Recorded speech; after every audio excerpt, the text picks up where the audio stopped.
The city lights sparkled across the harbor as Alexandra sat alone on the restaurant's outdoor terrace, checking her phone for the third time in 10 minutes.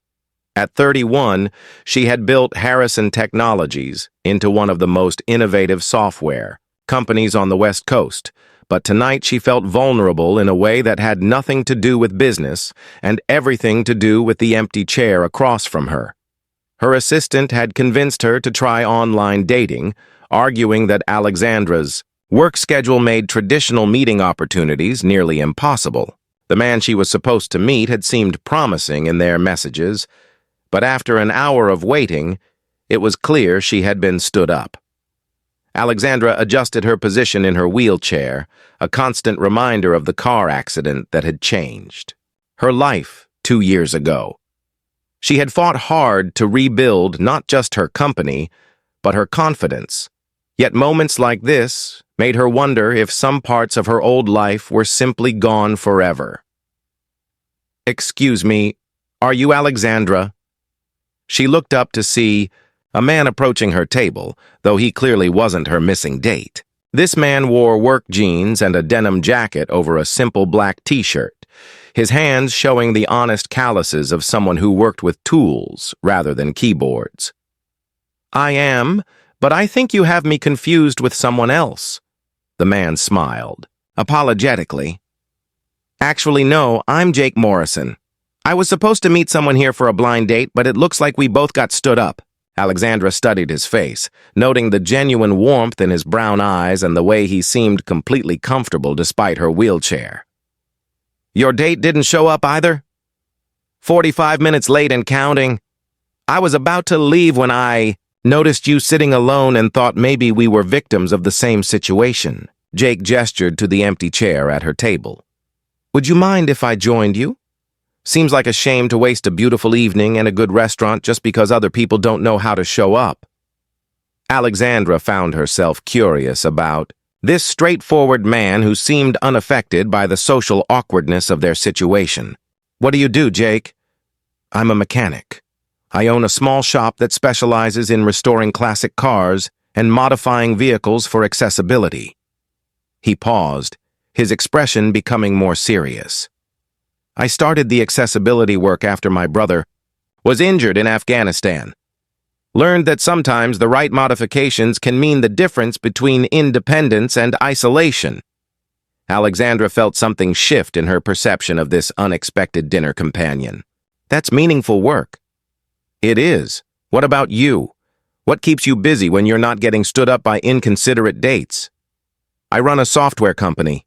We develop applications for people with disabilities, actually. Communication tools, navigation, aids, adaptive technologies." Jake's expression lit up with genuine interest. "Really? That's incredible. I'll bet you understand the importance of that work in ways most developers don't." Alexandra was surprised by his insight. Most people either avoided mentioning her disability entirely or focused on it too much.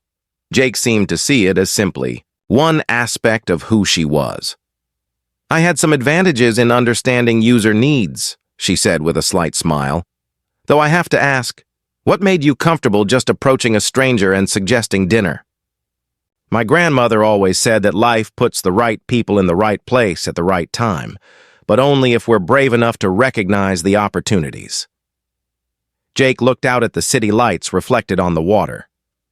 "Besides, you looked like someone with interesting stories to tell."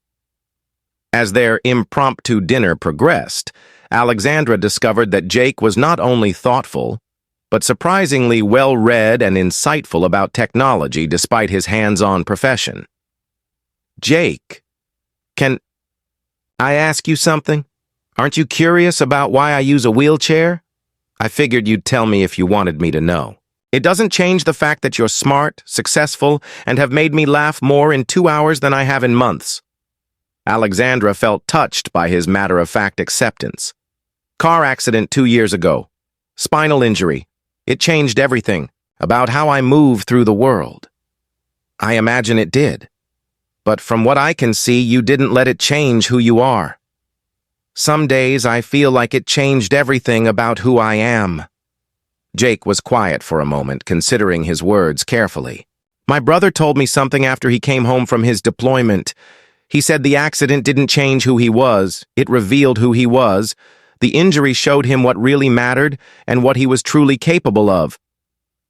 Alexandra found herself opening up to Jake in ways she hadn't expected, sharing not just the challenges of rebuilding her business from a wheelchair, but the loneliness of wondering if anyone would ever see her as more than her disability. Alexandra, can I tell you what I see when I look at you? What's that? I see someone who built a company that helps people, someone who turned personal experience into a way to serve others, and someone who was brave enough to try online dating despite probably having some concerns about how people might react. You don't see the wheelchair first? I see you first. The wheelchair is just how you get around. As the evening wound down, Alexandra realized she felt more relaxed and genuinely happy than she had in months. Jake's presence was comfortable and uncomplicated in the best possible way. Jake, I have to ask, what was your actual date supposed to be like? Jake laughed. Honestly, nothing like you. She sounded nice in messages, but our conversation was pretty surface level. You, on the other hand, are way out of my league. I don't think leagues matter as much as people think they do. Does that mean you'd be interested in a real date? One that's planned instead of accidental? Alexandra smiled, feeling more confident than she had since before her accident. I'd like that very much. 6 months later, Jake stood in the conference room at Harrison Technologies, presenting his proposal for a partnership between his accessibility modification business and Alexandra's software company. Their relationship had grown from that chance meeting into both a personal and professional collaboration. The integration of adaptive vehicle technology with your navigation software could revolutionize independence for people with mobility challenges, Jake explained to the board.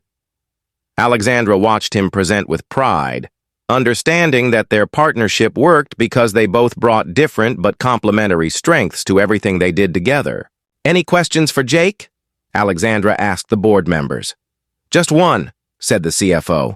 How did you and Ms. Harrison develop such an effective working relationship so quickly? Jake smiled, glancing at Alexandra. We met when we both got stood up on the same night. Sometimes the best partnerships happen when your original plans fall through. After the meeting, as they celebrated the board's unanimous approval of their joint venture, Alexandra reflected on how dramatically her life had changed since that evening at the restaurant. Jake, do you ever wonder what would have happened if our original dates had actually shown up? Never. I think everything happened exactly the way it was supposed to. Alexandra understood that being stood up had been one of the best things that ever happened to her. It had led her to someone who saw her abilities before her limitations and who shared her commitment to using their skills to help others live more independent lives. The man in work clothes who had approached her table with a simple offer of companionship had turned out to be exactly the partner she needed, both in business and in life. If this story of unexpected connections and second chances inspired you, please like, share, and subscribe for more uplifting tales that remind us how the right person at the right moment can change everything. Your support helps us continue, sharing stories that celebrate the resilience of the human spirit and the power of seeing each other's true worth.